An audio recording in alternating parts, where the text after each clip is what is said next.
YouTubers, Mike Martins here, Mike Martins channel. Toronto new condo sales fall over 53%, inventory spikes higher. Guys, this is very important because they've been playing the supply versus demand issue for the last million years. Every time, oh no, we need to build more, we need to break more ground, we need to get more development, we need more. Now, there's more for sale. And what's going to happen when those condos in Q1 and Q2 and Q3 and Q4 of 2019 start coming to fruition and people are walking away from deposits? Greater Toronto, new homes. Sales are cooling. The BILD and the Altus Group numbers show that sales dropped to multi-year lows in November. The decline in sales is combining with the higher building activity, sending inventory higher than we've seen for the past few years. So let's see what year it matches up to. Let's see if there's a year here. Greater Toronto, new detached prices fall while condos rise. The price of new homes, so detached prices are falling. So freehold properties are going down and condos on the rise. The benchmark of a new home is up or down, depending on what you're going to buy. The benchmark price of a condo apartment reached $786,000 in November, up 11.9% for last year. The price of a single-family home hit $1.15 million, down 5.9% last year. The directional trend is much more extreme than is in the real estate market. So what's happening here is the condo market, and we've covered this on Trends in the Housing Market many times, is condo and townhomes are cheaper. It's the cheapest product on the market, so everyone's jumping on that. Fear of FOMO, fear of missing out. Greater Toronto new home sales fall over 20 points. The new home sales fell across Toronto last month. The Greater Toronto region saw 2,823 new home sales in November, down 20.59% from last year. Condo apartments represented 2,454 of those sales and were down 23.62% from last year. This was the worst November for sales in the past 6 years. So supply and demand issue, you could throw that out the window. Greater Toronto new home sales, there it is there. So it's down November 2018. It's below the 3,000 mark, which they predicted a few months ago. They predicted 6 months ago sales will be above the $3,000 home sales per month. Now it's below.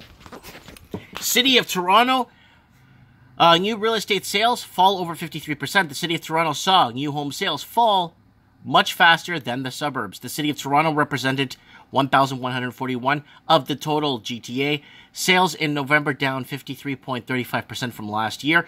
Condo apartments represent 1,124 of the sales in the city, which is down 53.64% from last year. And you've probably noticed that the vast majority of these sales declines were in Toronto.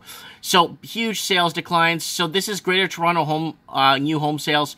So this is new home sales. So new sales that are being put on the books, not new home as in like from builders. This is new home sales, and that's what it is at there. Peel, again, 2016, 17, and 18. Why is Peel seeing so much more? It's because people are leaving the big cities. See, York is down, and look at it in 2016, 2017, and everyone's out of there. But look at Peel. It's a complete reverse because everyone's moving away from the big cities. Greater Toronto new real estate investor rises over real estate inventory rises over 42%. New homes for sales is surging higher across Greater Toronto. An estimate of 16,797 new homes were for sale across Greater Toronto in November, up 42.49% from last year. Condos represented 11,254 of those listings, up 34.77% from last year. The number is higher than we've seen during the past 2 years. Now, sales down, inventory up. This is what we've been talking about in Trends in the Housing Market forever. I've been talking about that sales are going to go down, inventory is going to go up, and I've been talking about, I brought that up 3-4 years ago with the amount of building and the supply versus demand brainwashing they've been doing to us. So here goes. Declining sales are rising, inventory is hacking away at the sales active listings ratio, the SALR. Greater Toronto has an SALR of 16.81%, down 44% from last year. The ratio is also 50% 56% lower than it was in November 2016. The market is a seller's market. No, I don't think so. It's too expensive. When the ratio rolls about 20, and the prices are expected to grow. When the ratio falls between 12, it's a buyer's market, and prices are expected to decline. Between 12 and 20 is considered balanced, which is where we are. The number of trending lower, though, so exercise some caution, okay? Maybe a lot of caution. Yeah, a lot of caution. You know why? Because things are severely overvalued, and the average person could only afford $370,000 on an $80,000 annual income net family. Net, not gross. So if you can make $80,000 gross a net, you could afford a $380,000, $400,000 if that's home. So that's what we've been doing mathematically to try and figure out with the stress testing and all the new laws, the B20 laws that are in there. Greater Toronto has new home sales. Greater Toronto new home sales to active. This is the ratio. So there's the sales right there. Look at 7. Look at that. Holy smokes. Look at 16. Greater Toronto new home sales are down while inventory continues to rise. Inventory is just above historic levels, which sounds great when the industry says it. However, sales are significantly below historical levels.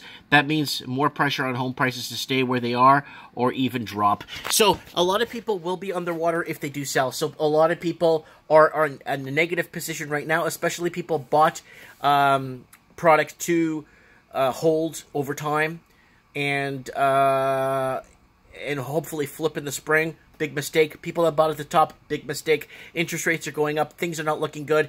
This is huge, huge, huge for the city of Toronto. I've been warning. I've been foretelling. I've had the crystal ball. I've been saying the same thing over and over and over again. And before I went to Toronto, before the foreign buyers tax went in Vancouver, I said they're going to go to Toronto. I never predicted a lot of foreign buyers to go to Seattle, but it did. Half went to Seattle, half went to Toronto, and the foreign investors went there and propped up and overinflated the market, and now you got 100,000 empty homes in the GTA, investor-owned. Watch when those start going on the market with a combination of the pre-built starting to come to fruition and people having to pay up. Let me know what you guys think. Let me know what's happening in your neck of the woods. Comment below. Thanks for watching.